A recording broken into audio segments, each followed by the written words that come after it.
Bueno, ahora sí. Ahí Andrés me avisó que está grabando la clase, así que estamos bien. Bueno, para los que no me conocen, me presento, me llamo Jessie. Y podremos resolver estos ejercicios. Yo le mandé a Andrés los ejercicios que vamos a resolver de parcial. Porque él me dijo que querían resolver ejercicios de parciales. Así que le mandé los ejercicios que vamos a resolver. Si quieren para la próxima resolvemos ejercicios que ustedes quieran, o sea que ahora me manden, pero bueno, yo ya planifiqué esto, digamos. Y bueno, podemos empezar con esto y la clase que viene, que es mañana, hacemos los ejercicios que ustedes quieran.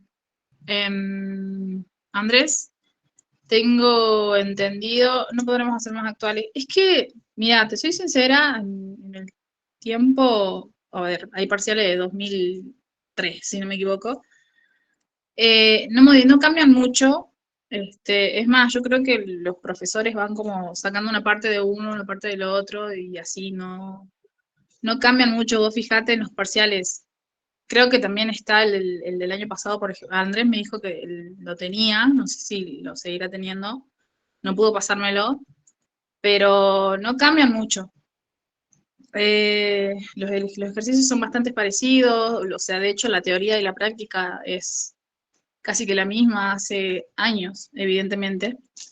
Así que bueno, por eso la práctica de los trabajos prácticos les sirve y practicar de parciales viejos también les sirve, eh, del año que sean.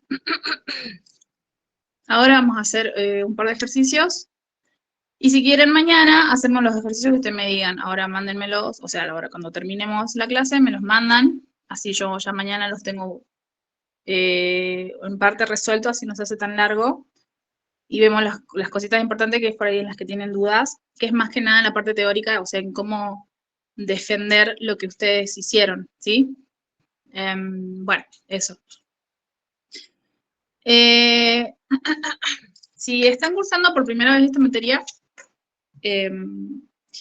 yo suelo recomendarles que le den mucha bola a la parte de mercado, o sea, que le pongan más énfasis a ese tema, es como más... por ahí el que vale más puntos, ¿sí? Depende de qué tanta teoría les pidan en los otros, pero suele ser el punto más, lo que vale más puntos dentro de un parcial, en la parte práctica. Igual que para el segundo parcial es la parte de sector externo lo que vale más. Pero no quiero decir que no le den bola a todo lo demás, o sea, todo, lo tienen que repasar a todo, tienen que practicar todo, pero es como la parte más importante, así que denle especial énfasis al mercado. Bueno, si están cursando, si están recursando, esto bueno, ya lo vieron, así que bueno, por ahí es un poco más sencillo. Y bueno, vamos a hacer los ejercicios. Mi idea es hacer uno de mercado justamente y algún otro que lleguemos a hacer. Creo que vi alguno de curva de Lorentz por ahí, así que capaz que hacemos eso. Bueno, yo lo tengo acá al ejercicio, al parcial. Es el ejercicio 7, o sea, el punto 7 de el parcial de 2009, del 6 de noviembre. Recuperatorio de primer parcial. Bueno. El ejercicio 7 tiene, para el mercado de tomates de la ciudad de San Salvador de Jujuy, se tiene como dato. Ah, ya sé por qué elegí este. Porque le dan una sola función y después les dicen, el mercado se encuentra en equilibrio cuando el precio es de 20 por cajón y al precio de 0 se demandan 42.000 cajones por mes. ¿Qué pasa en ese punto? Y después fíjense que piden graficar, indicar el equilibrio, que ya se los dicen en la consigna, o sea, les dice que el mercado se encuentra en equilibrio cuando el precio es 20. Ya está, ¿sí? Lo tienen que graficar y marcar el 20 nada más. Bueno, y hay un par de cositas más que hacer. Justo entró alguien. En estos ejercicios hay como una cierta trampita, digámosle, en las que piden como muchas cosas y ustedes se marean, pero en realidad se los están dando como datos al principio o mientras ustedes van calculando las cosas, ¿sí? En los ejercicios en los que les dan ya dos funciones, ¿sí? O sea, la de oferta y la de demanda, yo les recomiendo, estos son como tips para que lo hagan más rápido. Es el de los que pasó Andrés al grupo, es el ejercicio 7 del parcial de noviembre de 2009, recuperatorio, si no me equivoco. Cuando les dan dos funciones, yo les recomiendo, a ustedes les piden calcular gráficamente o analíticamente. O a veces les piden las dos, o que elijan la que ustedes quieran, pero bueno, que calculen el equilibrio, ¿sí? Yo les recomiendo siempre, y esto de verdad es siempre, hacer el método analítico, si tienen las dos funciones. ¿Por qué? Porque es mucho más sencillo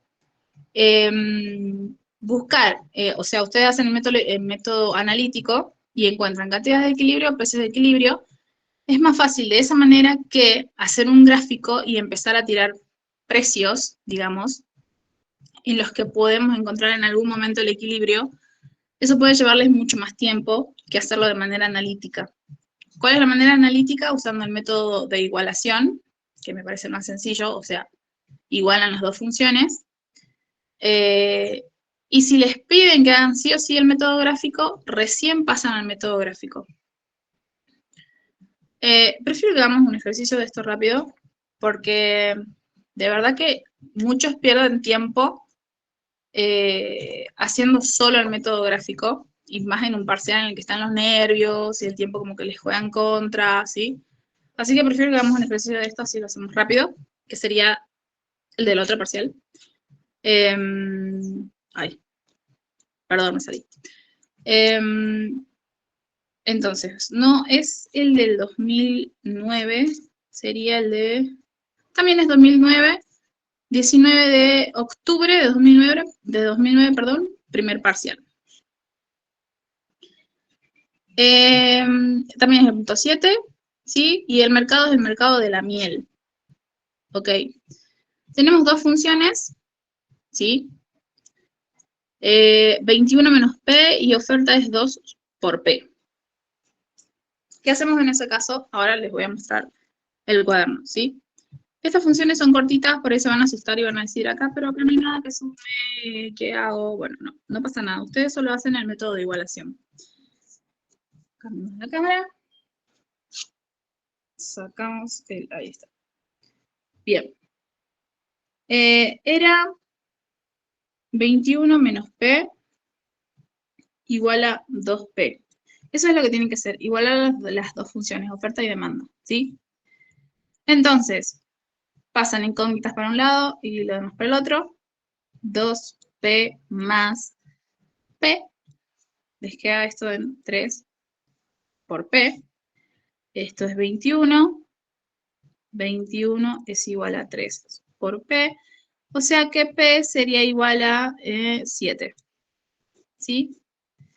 Eso que encontraron es el precio de equilibrio, ¿sí? Ahora, ¿qué van a hacer? Para encontrar cantidades de equilibrio, van a reemplazar este 7 en este caso en ambas funciones, ¿sí? Entonces, tenemos 21 menos P, o sea, esto es demanda, así que van a ser las cantidades demandadas. 21 menos 7, cantidades demandadas, esto es 14, ¿sí? Y para la oferta, que van a ser cantidades ofrecidas, vamos a tener 2 por P, o sea, 2 por 7, cantidades ofrecidas, 14. Bien, acá también tienen una forma de controlar que hicieron bien el cálculo. Las cantidades ofrecidas tienen que ser iguales, ¿sí? ¿Por qué? Porque estamos hablando del punto de equilibrio, el punto en el que ambas curvas en un gráfico, le voy a hacer un gráfico así nomás, ¿sí? Ambas curvas intersectan. Esto es, en una cantidad y en un precio, Entonces, en este caso va a ser 7 y 14, ¿sí? Esta es la manera de controlar, les dio igual las cantidades, entonces está bien. Ahora, el ejercicio, ay, no lo leí bien, pero no sé si pide el método gráfico o analítico. Bien, eso cuando les dan dos funciones, lo hacen sí o sí, ¿sí? Es más sencillo. Ahora, voy a buscar el ejercicio.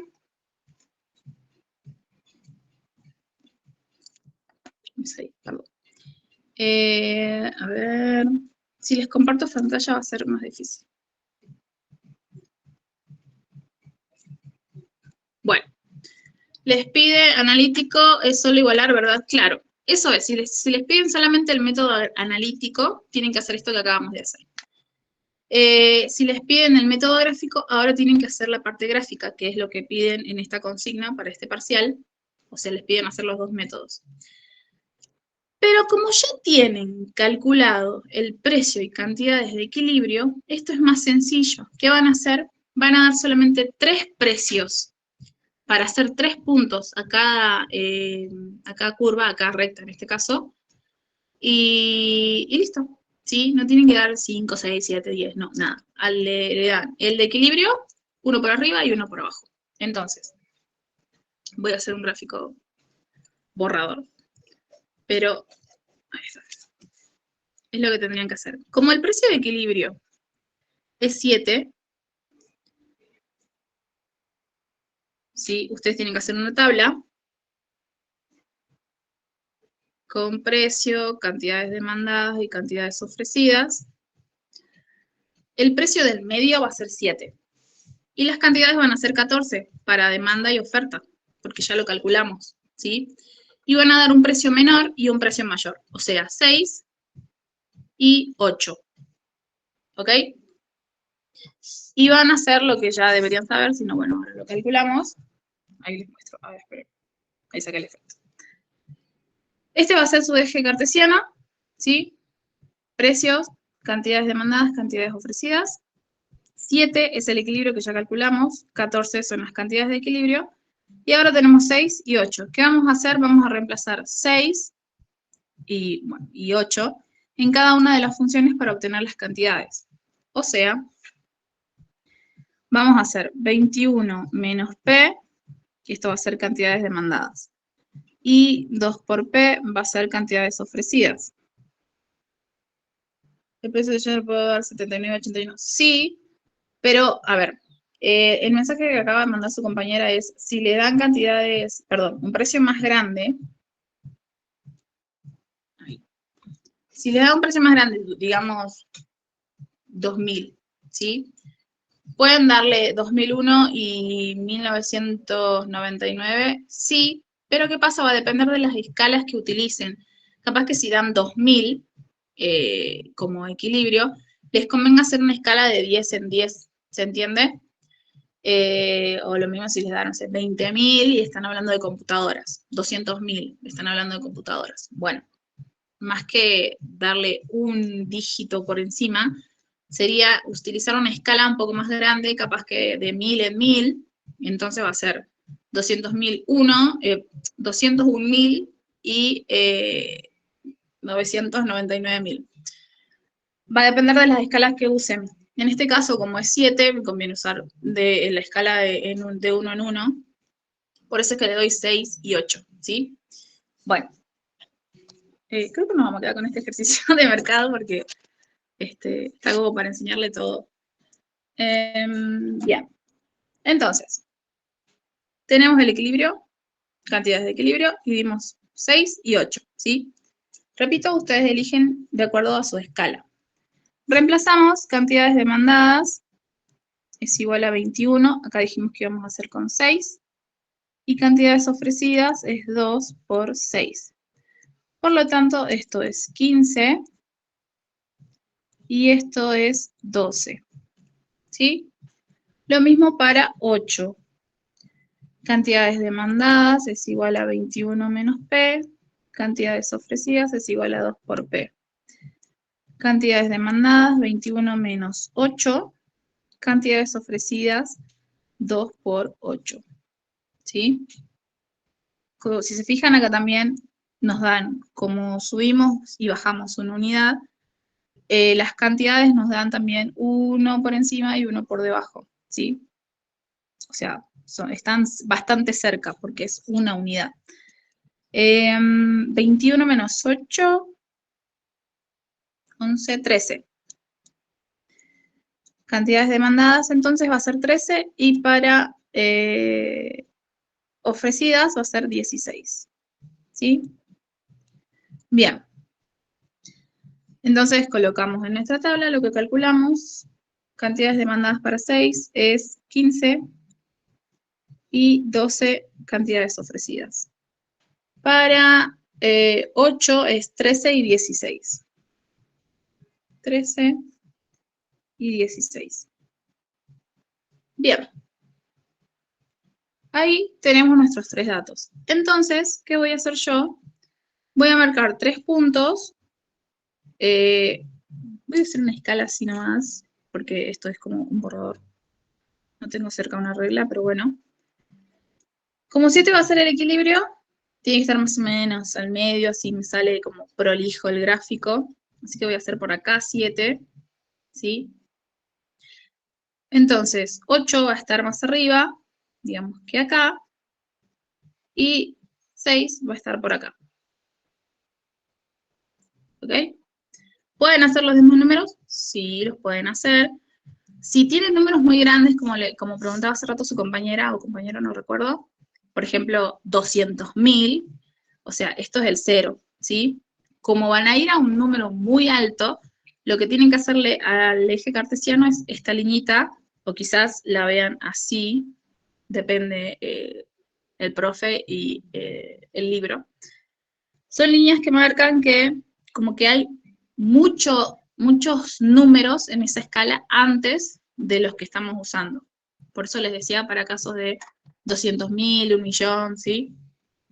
Hacen como esos cortes en el eje y recién utilizan la escala que van a utilizar si es muy grande. Bien. Entonces, 6, 7, 8, y acá tenemos en cantidades 12, 13, 14, 15 y 16. Bien. En este caso voy a hacer un corte, capaz que no es tan necesario, pero bueno, lo voy a hacer. Como 14 debería ser la mitad, voy a hacer más o menos por acá. ¿Sí? Y tengo 13, 12, 13 y 12. Y para el otro lado también.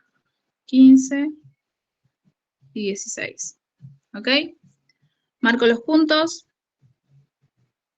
6 y 15 es este. 6 y 12 es aquí.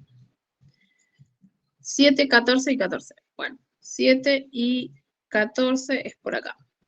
O sea, acá debería estar el equilibrio. Acá deberían intersectar las dos funciones. ¿Por qué ustedes lo ven así en teoría y en la práctica ven que son rectas? Porque las funciones que les dan son funciones de rectas, ¿sí?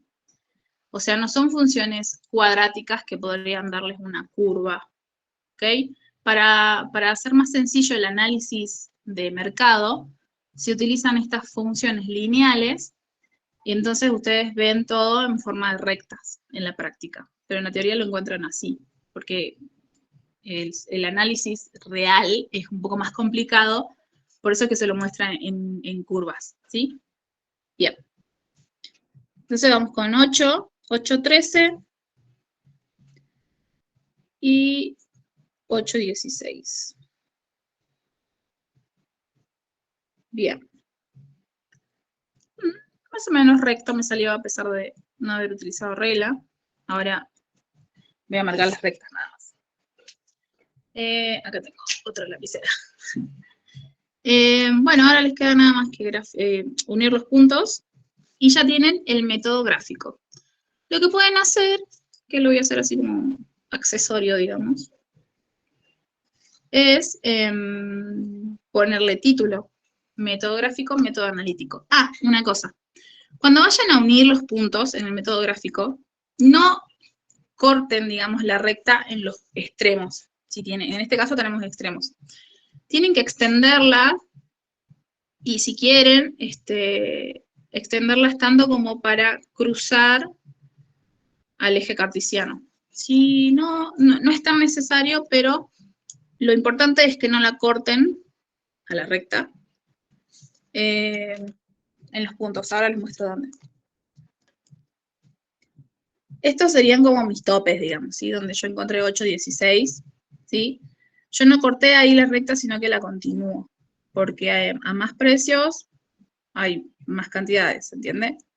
Bueno, lo mismo con la otra. Bien, importante, marquen el 0. Súper importante. Esto de las escalas, si son mayores, también lo tienen que marcar. Y bueno, hacen su gráfico. Y acá tendríamos el equilibrio, que suelen ponerle una E de equilibrio. Curva de oferta, curva de demanda. 6.15 es este. Entonces acá tenemos cantidades demandadas, era el mercado de miel. Y cantidades ofrecidas de miel. ¿Sí? Eso también es re importante. O sea, cada cosa acá tiene su nombre, ¿sí? No están haciendo rectas y nada más. Los ejes cartesianos, cada uno tiene un nombre. El 0 es súper importante, es como el inicio de todo. O sea, un precio 0 también hay una cantidad demandada u ofrecida, ¿sí? Cada una de las rectas tiene su nombre, o sea, demanda, oferta de lo que sea, smartphones, Nintendo, lo que sea. Y el punto de equilibrio también es muy importante, si quieren darle un colorcito, estaría bueno. Yo voy a poner acá ahora los títulos. Entonces recuerden que el método analítico es lo primero que hicimos, que es igualar las funciones, y después hicimos el método gráfico simplificado, porque ya habíamos hecho el analítico, que es el de dar valores, uno por arriba y uno por debajo de lo que ya habíamos encontrado. Ahora les muestro cómo queda esto. Método analítico, funciones, equilibrio, cantidades de equilibrio, método gráfico, la tablita que les hacen hacer ustedes. Les digo, hacen hacer ustedes porque yo ni la hacía. Y bueno, y el gráfico, ¿sí? Muy importante que en el gráfico, y sobre todo si les piden solamente el método gráfico, todo tenga su nombre, todo. Si quieren usar colores, mejor. Y bueno, y estos son los cálculos auxiliares, accesorios. Bien. Hasta ahí la parte como sencilla de mercado. Después viene, digamos, los puntos que les dan por abajo, que son más de defender con teoría, ¿sí?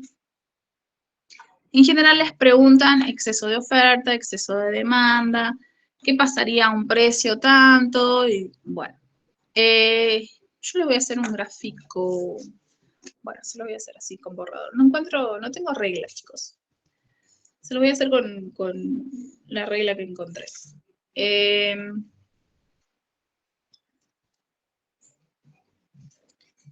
Se lo voy a hacer así lo ven mejor y no se choca tanto con lo que ya hicimos.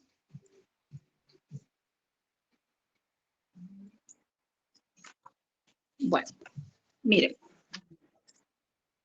Supongamos que estas son las funciones que ustedes encontraron, ¿sí? Cada cosa con su nombre, como ya les dije, precio, cantidad. El 0 es súper importante, cantidades ofrecidas, cantidades demandadas y el equilibrio. Bien, ¿qué pasa? Como ustedes sabrán, en este punto es en el que oferta y demanda intersectan y existe un vaciamiento de mercado. Eso se lo tienen que saber. O sea, capaz que en la consigna les piden, calcula el punto donde existe un vaciamiento de mercado. Y ustedes no tienen idea. Es esto, el punto de equilibrio. Ahí. E es vaciamiento de mercado o punto de equilibrio, ¿sí? ¿Por qué vaciamiento? Porque no existe ni un exceso de oferta ni un exceso de demanda. Vieron que existen todavía los precios cuidados. Cuando uno va al súper, nunca hay artículos con precios cuidados. ¿Por qué? Porque se los llevan rapidísimo. Eso significa que hay un exceso de demanda, o sea, es más la gente que quiere adquirir esos bienes que en realidad la cantidad de bienes que nos ofrecen, ¿sí? Digamos que son 1000 unidades y en realidad son 2000 personas las que los quieren, por eso no llegan a comprar, la mitad de la gente se queda sin comprarlos. Eso es un exceso de demanda. ¿Cuándo se va a producir un exceso de demanda? Y piensen en los precios cuidados. Cuando el precio está por debajo del equilibrio, o sea, si hay precios cuidados de digamos, la leche, ¿sí? Digamos que está 400 pesos el litro, ¿sí? Una caja de leche. Y en precios cuidados está 220. Todos la queremos porque está más barata. Por eso es que va a haber un exceso de demanda, ¿sí? Entonces, cuando el precio está por debajo del equilibrio, o sea, de lo que está establecido, digamos, de lo que nosotros sabemos que cuesta la leche, va a haber exceso de demanda. Si por el contrario el precio es mucho más caro, pasa, por ejemplo, en Estados Unidos pasa mucho con los alquileres. Los alquileres son tan caros que hay departamentos vacíos porque la gente no los puede pagar. Entonces ahí hay excesos de oferta. Cuando el precio está por encima del equilibrio, o sea, es mayor al equilibrio, existe un exceso de oferta. ¿Se entiende? Bien. Entonces, ¿cómo calcularíamos? ¿Se entendió? Ay, ahora me manda los me gusta y bueno, me da a entender que sí se entiende. ¿Cómo calcularíamos un exceso de oferta o de demanda? ¿Sí? Vieron que cuando hicimos el gráfico, yo les dije que yo les recomiendo dar un precio por arriba y un precio por debajo del equilibrio. Entonces ahí ya tienen manera de explicar los excesos, ya sea de oferta o de demanda, porque si el precio está por debajo, hay exceso de demanda. Si el precio está por arriba del equilibrio, hay exceso de oferta, ¿sí? Entonces, así van a calcular, esa es la manera de defenderlo con teoría, ¿sí? Tenemos el equilibrio, vaciamiento del mercado, y después hay excesos de oferta y excesos de demanda. ¿Cuándo se produce un exceso de demanda? Cuando el precio está por debajo del equilibrio. Cuando se produce un exceso de oferta, cuando el precio está por encima del equilibrio, ¿sí? Y eso es todo. Ahora, esperen que me fije en el parcial que me pedían.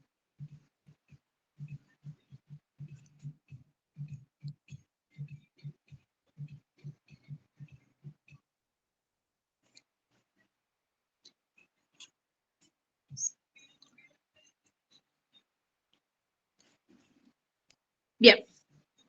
Perdón, pero si les comparto pantalla por ahí, no sé, capaz que es más fácil, ¿no? Bien. Ahora viene otra parte. Justo no les piden los excesos, pero les dice, ¿qué pasaría si se fijara un precio? O sea, si el gobierno, digámoslo, dice, la leche de ahora en más va a costar 250 pesos. Es lo mismo que dijimos, si el precio está por debajo, hay exceso de demanda, si el precio está por encima, va a haber exceso de oferta. Eso es todo lo que tienen que explicar en estos ítems, ¿sí? Después habla de si se entrega si sube el precio del azúcar. Como estamos en el mercado de la miel, y este tema me gusta mucho, estamos en el mercado de la miel.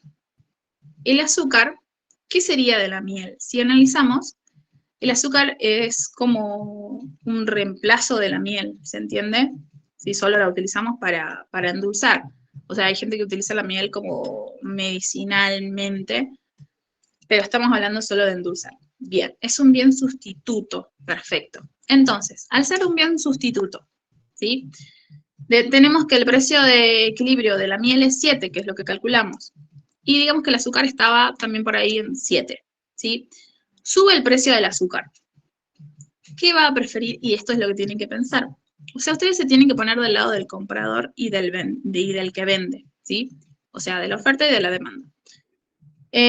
Si sube el precio del azúcar, prefiero comprar miel, ¿se entiende? Entonces, al ser un bien sustituto, se lo voy a ir graficando, esto lo tienen que explicarlo como en un gráfico sencillo, ¿sí? No hace falta que se pongan a dar cantidades, ni precios, ni nada. Simplemente lo explican gráficamente de manera sencilla y lo muestran, perdón, gráficamente y después lo explican con teoría. Entonces, tenemos la miel y tenemos el azúcar. ¿Sí? Les voy a mostrar. Entonces, tenemos miel y azúcar. Precio y cantidad. ¿Qué va a pasar con...? A ver, ahí está. Sube el precio del azúcar. Digamos que las curvas son estas, ¿sí? Las curvas de demanda de la miel y del azúcar. Si sube el precio del azúcar, se entiende que la gente va a comprar menos azúcar. Entonces, la curva se va a mover así, hacia la izquierda o hacia abajo, si quieren. Y, por lo tanto, vamos a vender más miel, o sea, vamos a comprar más miel. Significa que la curva de demanda de la miel se va a mover hacia arriba o hacia la derecha. ¿Sí? Gráficamente es eso. O sea, si el precio, en este caso, del azúcar aumenta, el precio, nada que ver, va de nuevo. Si el precio del azúcar aumenta, la demanda va a disminuir. Por lo tanto, si la demanda del azúcar es esto, disminuye, al ser un bien sustituto, la demanda de miel va a aumentar. ¿Sí? Eso es lo que tienen que explicar. Sería con un grafiquito sencillo. Y después, bueno, esto lo pueden hacer así, pero lo tienen que decir en palabras, ¿entienden? Lo escriben. Si el precio del azúcar aumenta, la demanda de azúcar va a disminuir, que también es lo que está graficado, y por lo tanto, si la demanda de azúcar disminuye, la demanda de miel va a aumentar. ¿Sí? Eso es. Eso pasa con todos los bienes sustitutos. Si sube el precio, me conviene comprar el otro, básicamente. Si son bienes complementarios, que sería que va uno con el otro, por ejemplo, el Fernet y la Coca-Cola, el Speed y el vodka, el asado y la sal. Bueno, cosas que van juntas, ¿sí? Si aumenta la demanda de uno, por ejemplo, porque bajó el precio del Fernet, digamos, ¿sí? Que la miel y las flores, ¿quisiste decir? Bueno, decía del Fernet. Digamos que baja el precio del Fernet, ¿sí? Entonces vamos a comprar más Fernet porque está más barato. Pero ¿con qué tomamos el Fernet? Con la Coca-Cola. Entonces, si va a aumentar la demanda de Fernet porque bajó el precio, la de Coca-Cola también aumenta. Van como juntos, ¿se entiende? Los sustitutos, si uno aumenta, el otro baja. En cambio, en los complementarios, si uno aumenta, el otro también. ¿Sí? Imagínense el Fernet y la Coca-Cola, o piensen en celulares y cargadores, ¿sí? O celulares y auriculares. Van juntos, se complementan, se necesita uno y el otro sí o sí, digamos. Bueno, eso sucede. Entonces, para sustitutos van de manera contraria, uno sube y el otro baja. Para complementarios, los dos se mueven igual. Si uno sube, el otro también, y si baja, el otro también, ¿sí? Si sube el precio de la Coca-Cola o del Fernet, vamos a bajar la demanda de Coca-Cola y por lo tanto también la de Fernet, ¿sí? Bueno, eso con los bienes complementarios. Después decían que se entregaba un subsidio a la producción, no me acuerdo de qué.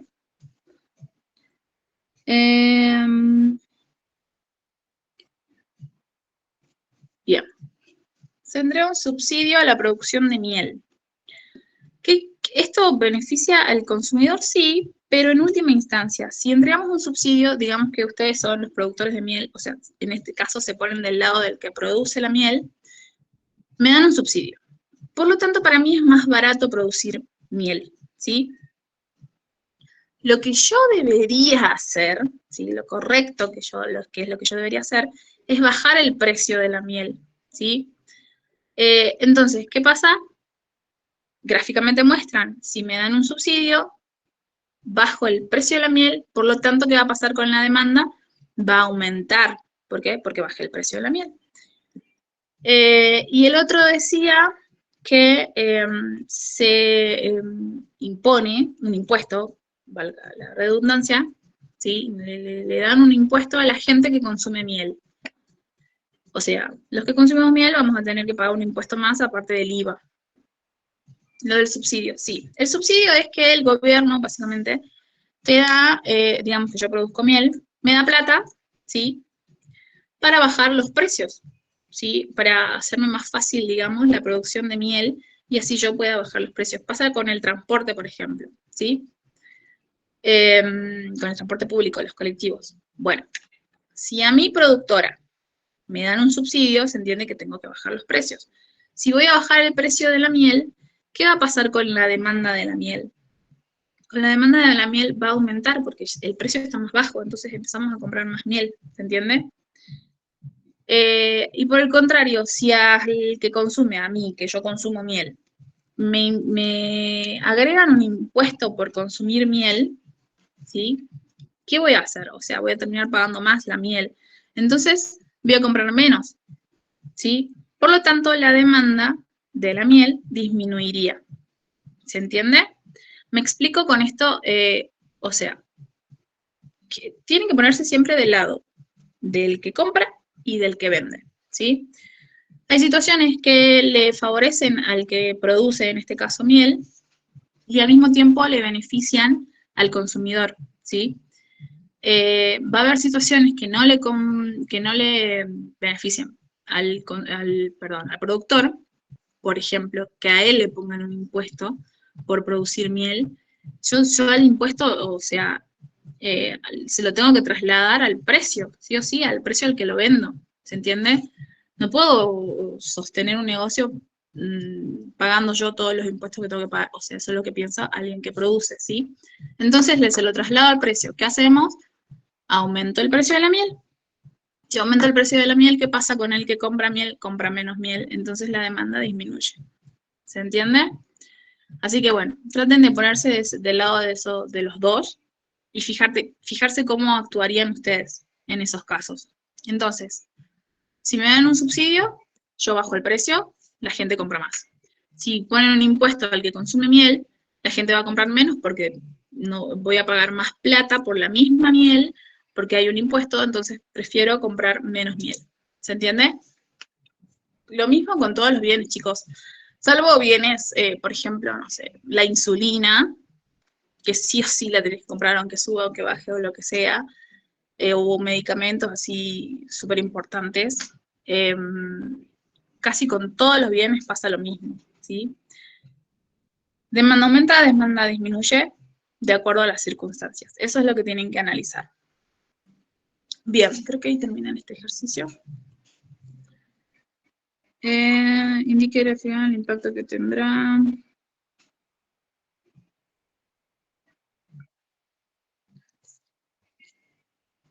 Sí, sí. Terminamos este ejercicio de mercado.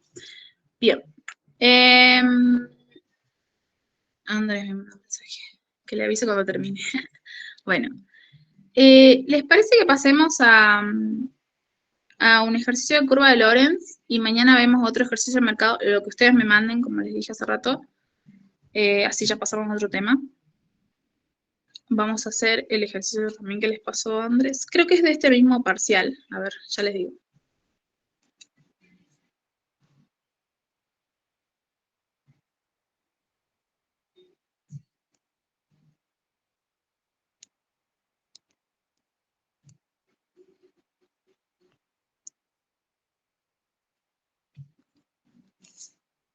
Bien.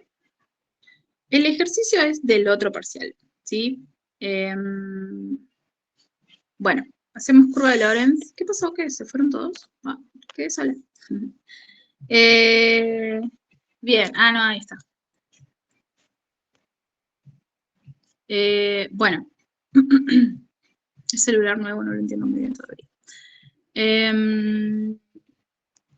Bien, vamos a hacer curva de Lorenz. Está en el otro parcial, ¿sí? En el de también 2009, pero creo que es noviembre, ¿sí?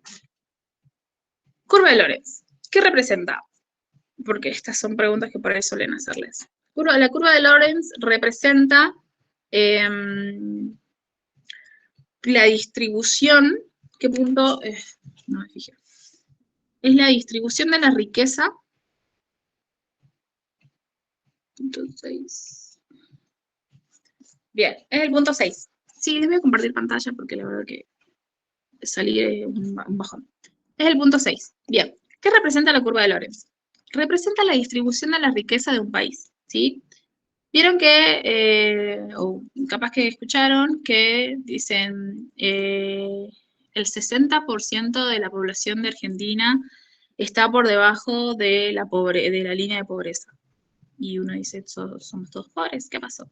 Bueno, económicamente se divide a la sociedad en estamentos, ¿sí? Se llaman estamentos, o sea, en clases: clase media, clase alta, clase baja, clase media alta, media baja, ¿sí? Pero en general son tres: alta, media y baja. ¿Qué pasa? Ustedes saben que la clase alta son los ricos, básicamente, por lo tanto son los que tienen o reciben la mayor parte de la riqueza.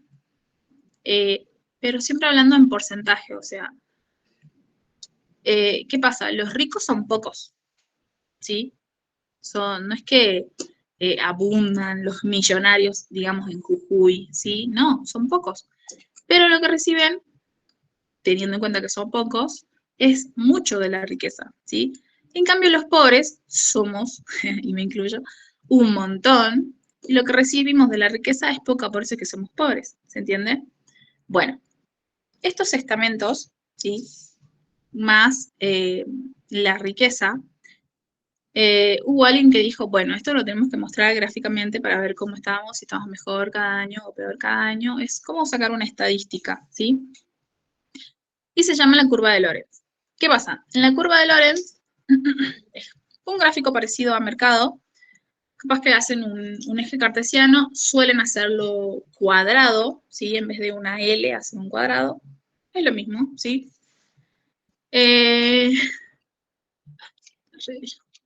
Bueno. 2, 3, 4, 5, 6, 7, 8, 9, 10. Yo les recomiendo hacer un cuadrado de 10 por 10. Puede ser 10 cuadraditos o 10 centímetros. 10 centímetros por 10 centímetros es un gráfico enorme, pero depende de cada uno, ¿sí? ¿Por qué 10 cuadraditos por 10? Porque es el 100%. Como representamos en este gráfico en porcentajes, ¿sí? Hacemos 10 cuadraditos para el 100%. 4, 6, 8, 10, hasta acá. Bien. Esto tiene unos cuantos puntos importantes. En realidad todo esto es curva de Lorenz, posibilidad de producción y hizo cuántas. Tienen 2 o 3 cositas que tienen que tener en cuenta para defender de manera teórica y es todo. Después hay que hacer un par de cálculos, sí, que eso es como la parte más sencilla.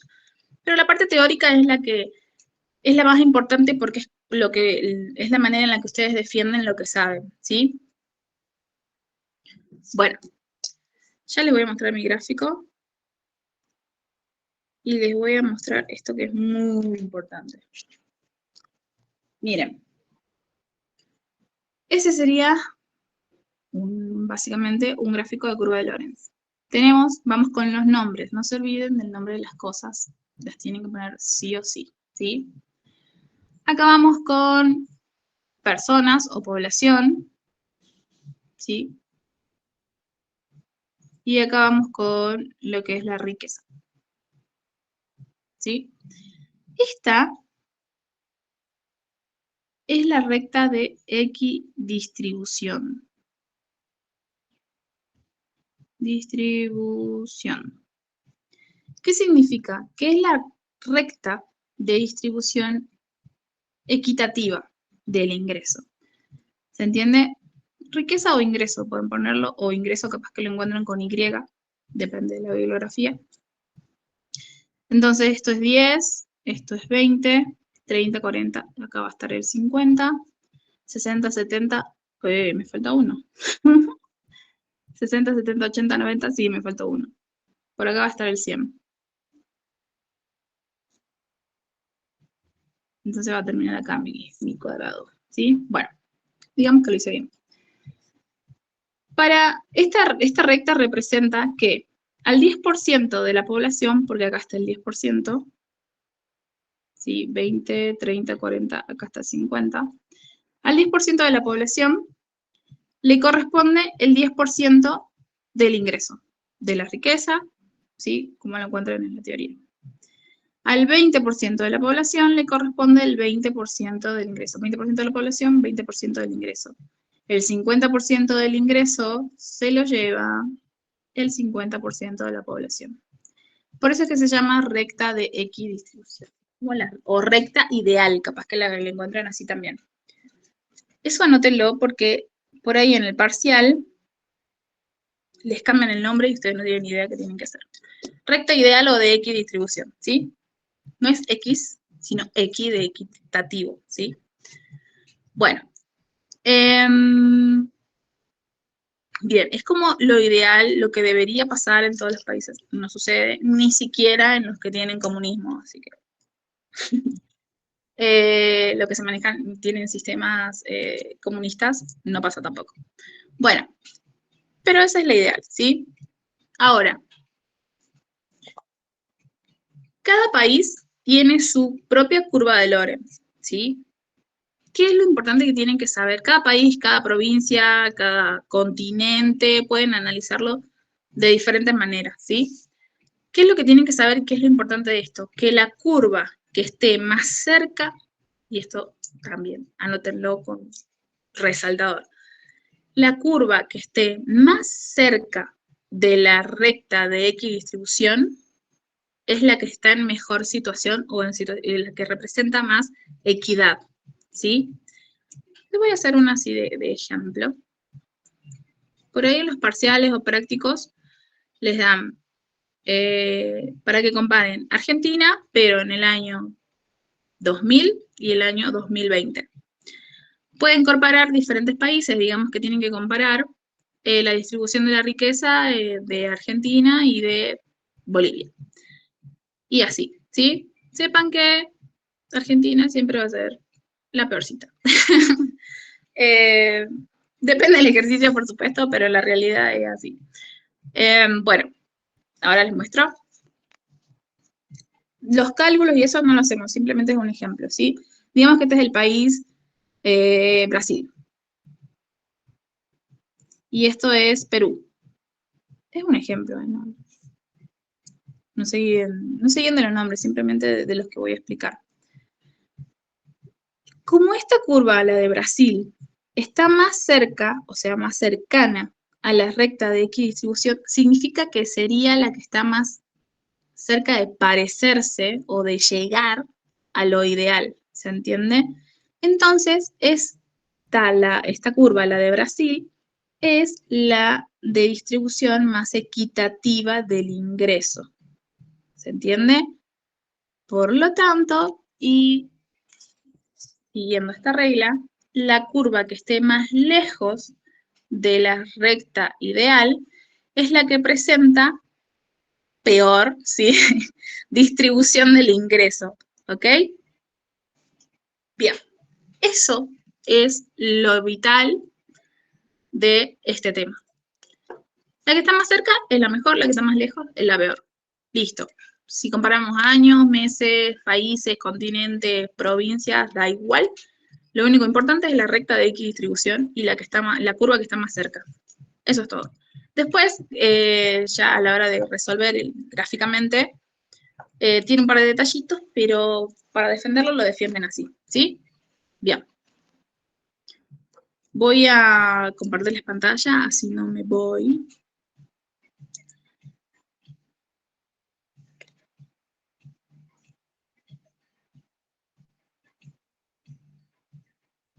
Bien.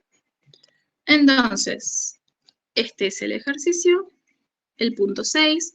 La población de un país ha sido dividida en 3 estratos. Estratos, estamentos, clases, pueden encontrarlo así, de esa manera en el parcial. El primero incluye al 40% de menores ingresos. De menores ingresos somos los pobres, ¿sí? Entonces, el 40% de la población es la clase baja, ¿ok? Después, el segundo, o sea, el segundo estrato, es también el 40%. O sea que el 40% siguiente es la clase media. Y el 20% es el de mayores ingresos. El de mayores ingresos son los ricos. Por lo tanto, la clase alta es el 20% restante para llegar al 100% de la población. ¿Sí? Bien. El ingreso de cada estrato es el siguiente. El primero recibe 30.000, el segundo 80.000 y el tercero 90.000. Bien, entonces, el primero, que es la clase baja, recibe 30.000.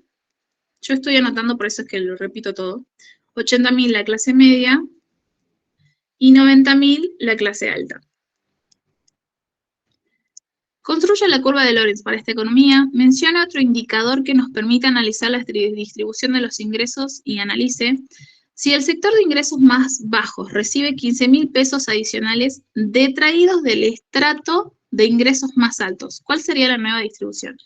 Esto me está diciendo que los pobres vamos a recibir 15.000 pesos más, entonces vamos a recibir 45, que los van a sacar de los ricos, que van a recibir 75. Y la clase media va a seguir como estaba. Bien, ya tengo los datos, así que hay que hacer la curva. El otro indicador. ¿Y qué pasaría en esta nueva situación? ¿Sí? Bien.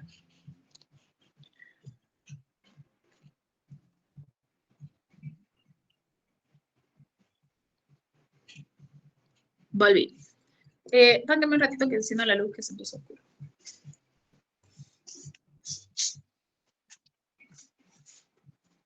Bueno, si se fijan, con los datos, y yo ya los anoté, ya con solo ver los datos nos damos cuenta de que el sector, la clase alta, que es el 20%, recibe 90.000 pesos, dólares, lo que sea.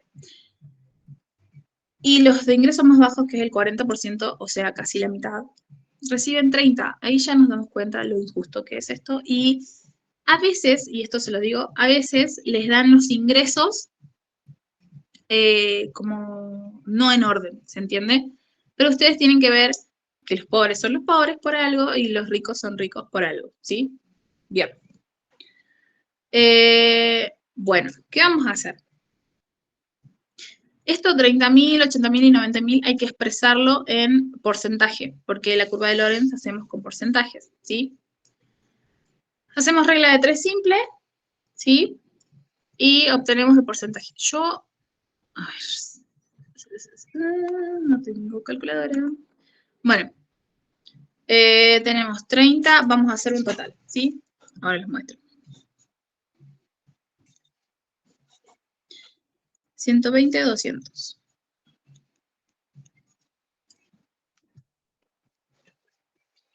Quiero que vean esto. Ahora, ahí está. Yo acá saqué los datos que me dan, ¿sí? Tengo 40% de la población clase baja, clase media, clase alta, 40, 40 y 20. 30.000 recibe la clase baja, 40.000 la clase media, y 80.000 la clase media y 90.000 la clase alta. Sumo acá me tiene que dar el 100%. Si no me da el 100% es que hay una clase más. A veces les dan solamente la clase alta y la clase baja, o la clase media y la clase alta. El porcentaje que quede, ¿sí? Va a ser la clase que falta. ¿Se entiende? O sea, si les dicen que el 30% de la población son ricos y el 50% son pobres, ese 30, 50, ese 20% que queda va a ser la clase media, ¿se entiende? Siempre tienen que llegar al 100%. Si les dan la población en número, o sea, en cantidad de personas, digamos que 45 millones es el total, digamos, de Argentina, y les dicen que 20 millones son pobres, bueno, y así. Tienen que sacar el porcentaje, porque en la curva de Lorenz sacamos con porcentajes, ¿sí? O sea, el gráfico es con porcentaje, ¿se entiende? Van a ser reglas de tres simples, como voy a hacer yo ahora para calcular los ingresos en porcentajes.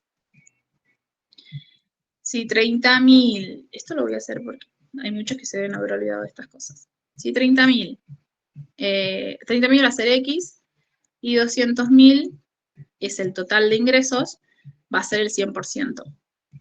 ¿Sí? Bien. Esta sondita. 200.000 es el 100%. ¿Cuánto va a ser 30.000? X, no sabemos todavía. Multiplicamos esto por esto, dividido esto, obtenemos un resultado. Esto me va a dar 30 dividido 2 son 15, el 15%. No, no puede ser el 15%. ¿Quién me la saca, porfa?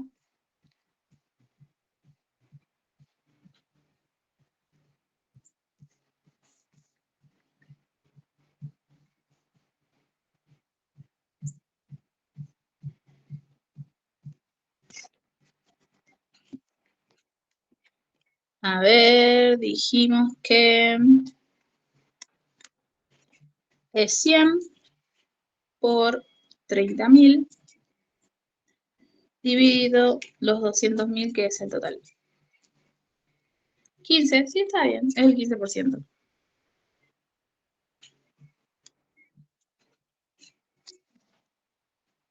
Ah, quizás haya acá una trampilla. Ay, espera.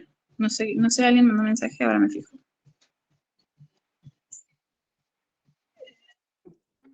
Yo tengo calculadora. ¿No sería 100.000 o 100%?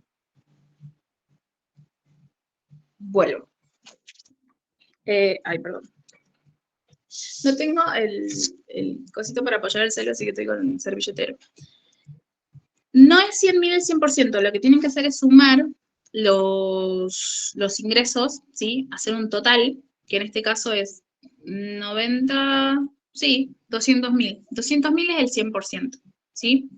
Del ingreso, o sea, es todo el ingreso que tiene el país, ¿ok? Y ahí vamos a sacar porcentaje. Y acá, sí, hay una trampilla.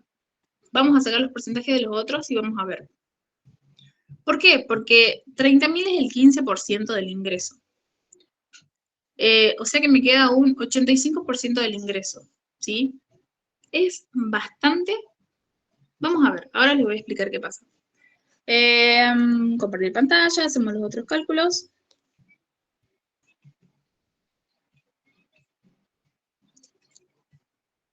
Bien, el otro es, acá sería en vez de 30, 80. 80.000 es el 40%. Entonces, 30 es el 15%, 80 es el 40% y 90 me tendría que dar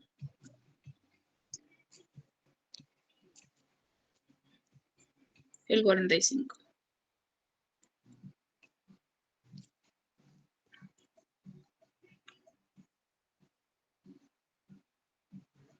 Bien, acá saqué los porcentajes. Tenemos que, ay, la sombra del celu me molesta. Tenemos que 30.000 es el 15% del ingreso, del total del ingreso, 80.000 es el 40% y 90.000 es el 45%. Si hacemos un total, esto es el 100%, ¿sí? Y ya tenemos el 100% de población y el 100% de ingreso, ¿sí? Ahora, si se fijan, la clase alta recibe el 45% del ingreso, ¿sí? Lo que hace que esto sea una clase muy alta, ¿sí? Pero puede pasar que les den los ingresos desordenados. y ustedes tienen que ir como analizando la situación. A ver, si los pobres son pobres, el menor ingreso es el de los pobres, ¿se entiende? Y así sucesivamente. Bueno. Después de esto, van a ubicar 40%, que es la clase baja, van a ir adentro de la curva de Lorenz, o sea, dentro del cuadrado. Ubican el 40 y van a ir al 15% en la recta de equidistribución. Sí, perdón, en el otro eje cartesiano. A ver. Si yo lo hago, por acá tengo color. Recuerden que esta no tenía, tenía uno menos. 30, 40. No. 40% es la clase baja, sí, estoy bien. Entonces es acá. Y tiene el 15% del ingreso, que es más o menos por acá. Ubican la primera clase, que en este caso es el 40%, es la clase baja, y a ese 40% le suman el porcentaje siguiente. No ubican de nuevo, en este caso, el 40%. Si recuerdan, ahí les muestro.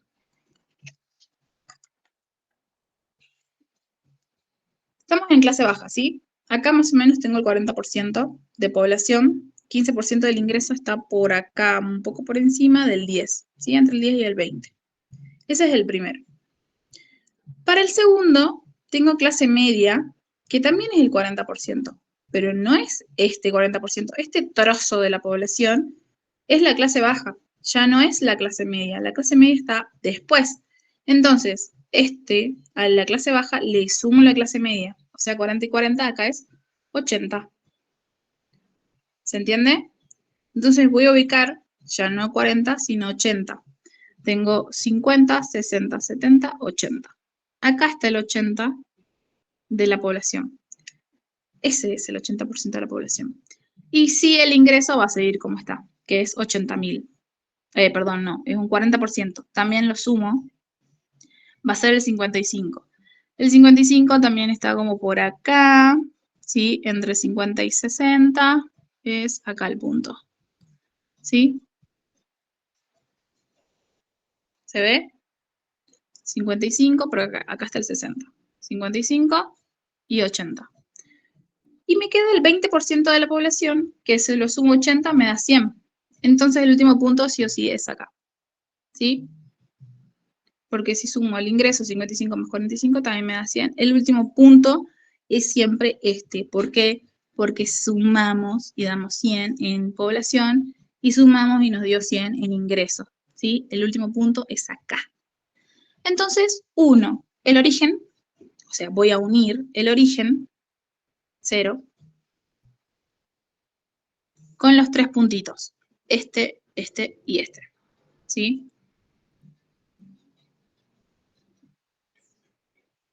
Así, más prolijo, por supuesto. Entonces, esa curva rosada es la que representa esto, ¿sí? Y así es como se hace. Para, ¿puedes explicar el tema de clase media? No entendí. Bien, para calcular, a ver, la clase media ya la tenemos calculada, en realidad ya no la dieron, es el 40% de la población, ¿sí? No puedes marcar de nuevo el 40, te lo muestro en el gráfico. El primer 40 es de los pobres, la clase baja, ¿sí? Es este. Pero la clase media también es el 40%. No puedo marcar acá porque mira lo que pasa. 40% y 40%, perdón, 55 porque hay que sumarlos. 55 del ingreso, me da acá arriba. Estoy encima de la recta de equidistribución. O sea, algo está mal, ¿se entiende? Entonces, ¿qué voy a hacer? Sumo. Siempre que voy avanzando, ya sea con la población o con el ingreso, lo sumo al anterior. O sea, acá tuve 40, le sumo estos 40 y me da 80. Entonces, marco acá en 80. Acá tuve el 15% del ingreso más el 40 que me toca ahora, me da 55. Eso es lo que marco, o sea, ese es el otro punto que voy a marcar. Entonces, 80 y 55 me da acá. Si no, les va a dar por arriba de la recta de equidistribución y eso está mal, las curvas están por debajo, ¿sí? Y el último punto, como vuelvo a sumarle a 80 los 20, me da 100. Y le sumo al ingreso 55 más 45, 100. 100 y 100 es el punto este donde se unen las rectas, ¿se entiende? Ese es el último punto, siempre. Voy del origen a unir los puntos y listo. Terminamos la curva de Lorenz, ¿sí?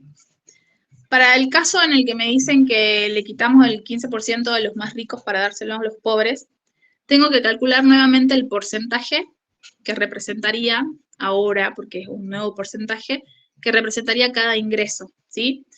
Y me va a salir una nueva curva, ¿ok?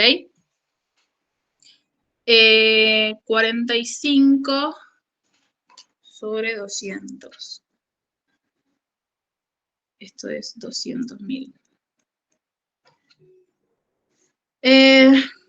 Bueno, hasta ahí, curva de Lorenz, ¿sí? Ya lo graficamos. Bien, primer punto. El segundo me dice que indique que explique qué otro indicador me sirve para visualizar esto que estoy graficando, ¿sí? El otro indicador es el coeficiente de Gini, o Gini, sí, Gini. El coeficiente de Gini es un coeficiente que da entre 0 y 1, ¿sí? Lo más cercano a 0 es la mejor distribución, lo más cercano a 1 es la peor distribución. Pero, ¿qué pasa? No lo podemos calcular, por lo menos en primer año no nos lo enseñan. Así que solo van a explicar teóricamente lo que es el coeficiente de Gini, es un coeficiente. En la teoría tienen la fórmula, que creo que es A más B sobre A, si no recuerdo mal. O A sobre A más B, no sé, algo así, en la teoría está. Tienen que poner eso, es un coeficiente, ponen la fórmula que nos indica, nos puede dar resultados entre 0 y 1. Los resultados que estén más cerca de 0 nos representarán la mejor distribución, los que estén cerca de 1, la peor distribución, ¿sí? O la distribución más A sobre A más B. Bien, ahí está, esa es. 1, o los que estén más cercanos a 1, la distribución menos equitativa, ¿sí? Bien, ese es el segundo indicador. Y por último les dan en este ejercicio un nuevo planteamiento en el que dicen que le quitan el 15% a los ricos para dárselo a los pobres. ¿Qué van a hacer ahí? Tienen que calcular nuevamente con regla de 3 simples, como hicimos recién. Los porcentajes, ¿sí? Van a cambiar un poco. ¿Quieren que lo hagamos? Sí, lo hagamos mejor. Bueno, compartimos pantalla para hacer los cálculos.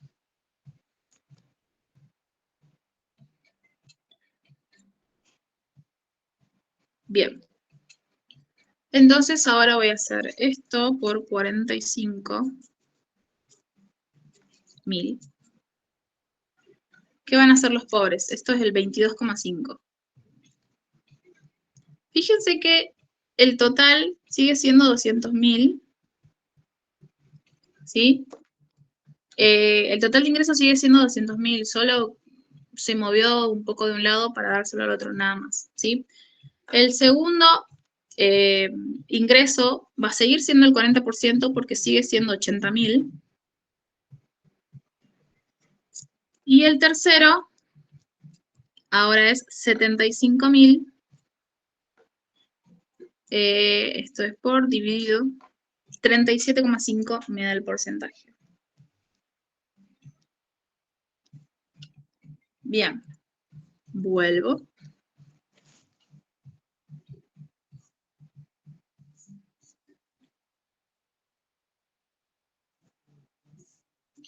Ok, tenemos los nuevos porcentajes. Ay, esta sombra. Bien.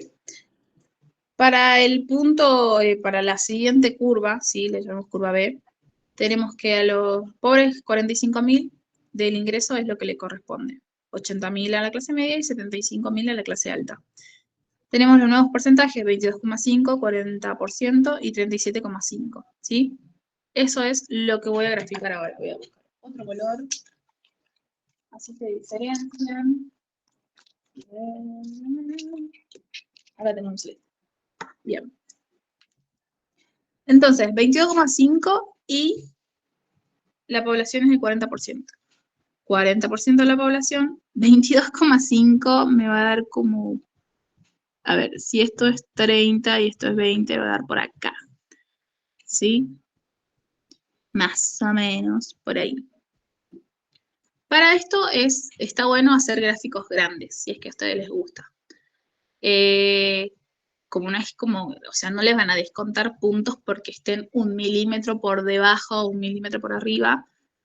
Es importante que sepan graficarlo y que más o menos, o sea, no me marquen acá el 22,5 porque no está bien, pero acá más o menos va al 22,5, ¿sí? Siguiente, sumamos, recuerden, tenemos 80% de la población y 62,5 sumando estos ingresos. 62,5 del ingreso. Si acá tengo el 60 y acá el 80% de la población, el 62,5 está por acá arriba, ¿sí? Más o menos por acá. Y el último dijimos que si sumábamos nos daba 100, y si sumamos acá también nos da 100. Así que el último punto es este. ¿Sí? Marcamos. Marcamos la nueva. Miren, da muy parecida a la que yo había graficado como Brasil. Pero bueno. Ahí está. Tenemos la nueva curva. La que está acá en celeste. ¿Sí? No es Brasil. Es otra curva. Bien. Entonces tenemos esta y esta curva. ¿Sí? La nueva es la celeste. ¿Qué pasa con la celeste? Y si recuerdan lo que ya les dije y les preguntan, como está más cerca de la recta ideal o de equidistribución, es la que representa mejor distribución del ingreso. ¿Sí? Así que esta recta celeste o B es la que representa mejor distribución del ingreso. Y ahí termina este ejercicio. Bueno, creo que ahora mándenme los ejercicios que quieren que hagamos mañana. Con esto terminaríamos por hoy. Este tema me gusta mucho, de curva de Lorenz, más que los otros dos de problemas económicos. Bueno, vimos mercado bastante extenso, como que todo lo que les pueden preguntar lo desarrollamos, ¿sí? Y ya tienen como el tip de curva de Lorenz. Así que nos vemos mañana a las 5. Y bueno, mándenme ahora los ejercicios que quieran que resolvamos mañana. Así yo los anoto y los resolvemos mañana. Bueno, y a los que no quieran ningún ejercicio sí, por WhatsApp o por acá, como quieran, si lo mandan al grupo, Andrés me los pasa a mí. Los que no tengan dudas o algún ejercicio que quieran resolver, nos vemos mañana a las 5. Gracias. Espero que hayan entendido así. Espero haberme hecho entender en realidad. Si quedaron dudas, avísenme. Este es el momento. Gracias, gracias. No, de nada. Qué bueno, Anaí. Gracias. Nos vemos.